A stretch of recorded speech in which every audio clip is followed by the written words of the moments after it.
voice. It's the instrument we all play. It's the most powerful sound in the world, probably. It's the only one that can start a war or say, I love you. And yet many people have the experience that when they speak, people don't listen to them. Why is that? How can we speak powerfully to make change in the world? What I'd like to suggest, there are a number of habits that we need to move away from. I've assembled for your pleasure here 7 deadly sins of speaking. I'm not pretending this is an exhaustive list, but these 7, I think, are pretty large. Habits that we can all fall into. First, gossip. Speaking ill of somebody who's not present. Not a nice habit, and we know perfectly well the person gossiping 5 minutes later will be gossiping about us. Second, judging. We know people who are like this in conversation, and it's very hard to listen to somebody if you know that you're being judged and found wanting at the same time. Third, negativity. You can fall into this. My mother, in the last years of her life, became very, very negative, and it's hard to listen. I remember one day I said to her, it's October the 1st today, and she said, I know, isn't it dreadful? It's hard to listen when somebody's that negative. And another form of negativity, complaining. Well, this is the national art of the UK. It's our national sport. We complain about the weather, about sport, about politics, about everything. But actually, complaining is viral misery. It's not spreading sunshine and lightness in the world. Excuses. We've all met this guy. Maybe we've all been this guy. Some people have a blame thrower. They just pass it on to everybody else and don't take responsibility for their actions. And again, hard to listen to somebody who's being like that. Penultimate, the 6th of the 7, embroidery, exaggeration. It demeans our language, actually, sometimes. For example, if I see something that really is awesome, what do I call it? And then, of course, this exaggeration becomes lying, out and out lying, and we don't want to listen to people we know are lying to us. And finally, dogmatism.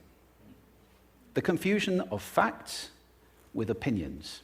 When those two things get conflated, you're listening into the wind. You know, somebody is bombarding you with their opinions as if they were true. It's difficult to listen to that.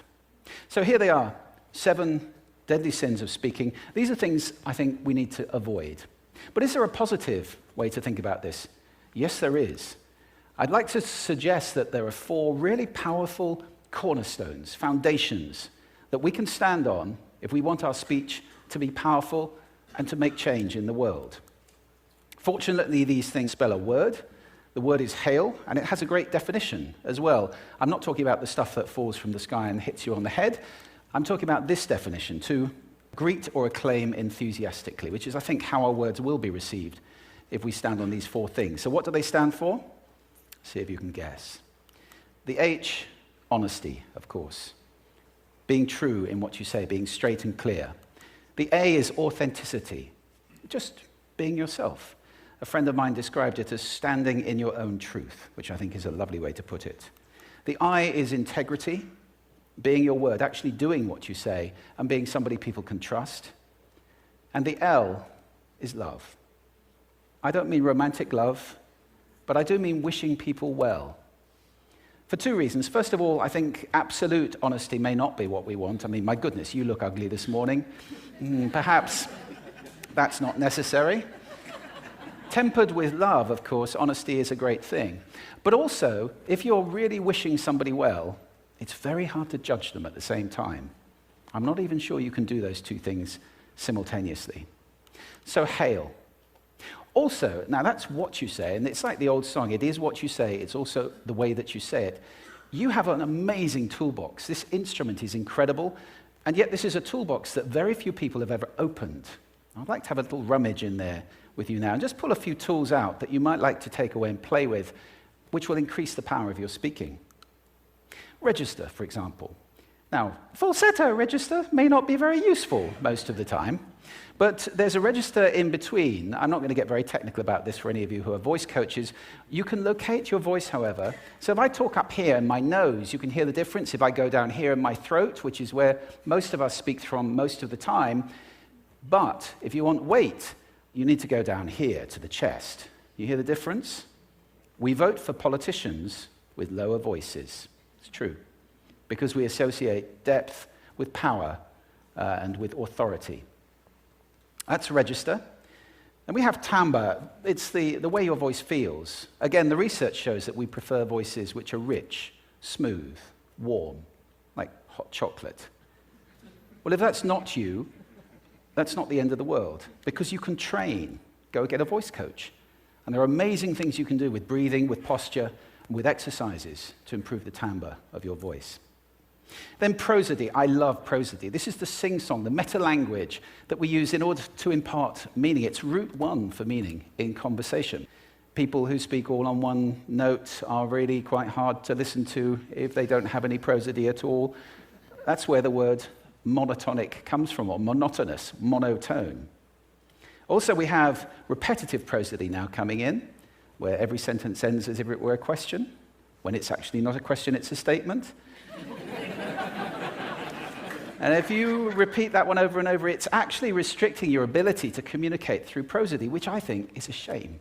So let's try and break that habit. Pace. I can get very, very excited by saying something really, really quickly, or I can slow right down to emphasize.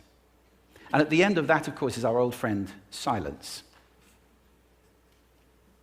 There's nothing wrong with a bit of silence in a talk, is there? We don't have to fill it with ums and ahs. It can be very powerful. Of course, pitch often goes along with pace to indicate arousal, but you can do it just with pitch. Where did you leave my keys? Where did you leave my keys? It's a slightly different meaning in those two deliveries. And finally, volume. I can get really excited by using volume, sorry about that if I startled anybody, or I can have you really pay attention by getting very quiet. Some people broadcast the whole time. Try not to do that. That's called sodcasting. Imposing your sound on people around you carelessly and inconsiderately. Not nice. Of course, where this all comes into play most of all is when you've got something really important to do. It might be standing on a stage like this and giving a talk to people. It might be proposing marriage, asking for a raise, a wedding speech, whatever it is. If it's really important, you owe it to yourself to look at this toolbox and the engine that it's going to work on. And no engine works well without being warmed up. Warm up your voice. Actually, let me show you how to do that. Would you all like to stand up for a moment? I'm going to show you the 6 vocal warm-up exercises that I do before every talk I ever do. Anytime you're going to talk to anybody important, do these. First, arms up. Deep breath in and sigh out. Like that. One more time. Very good. Now we're going to warm up our lips, and we're going to go bop, bop, bop, bop, bop, bop, bop, bop. Very good. And now, just like when you were a kid. Now your lips should be coming alive. We're going to do the tongue next with exaggerated la, la, la, la, la, la, la, la, la. Beautiful. You're getting really good at this. And then roll an R. That's like champagne for the tongue. Finally, and if I can only do one, the pros call this the siren. It's really good. It starts with we and goes to or. The we is high, the or is low. So you go wee, oh, wee. Fantastic. Give yourselves a round of applause. Take a seat. Thank you. Next time you speak, do those in advance. Now, let me just put this in context to close. This is a serious point here. This is where we are now, right? We speak not very well into people who simply aren't listening in an environment that's all about noise and bad acoustics. I have talked about that on this stage in different phases. What would the world be like if we were speaking powerfully to people who are listening consciously in environments which were actually fit for purpose? Or to make that a bit larger, what would the world be like if we were creating sound consciously and consuming sound consciously and designing all our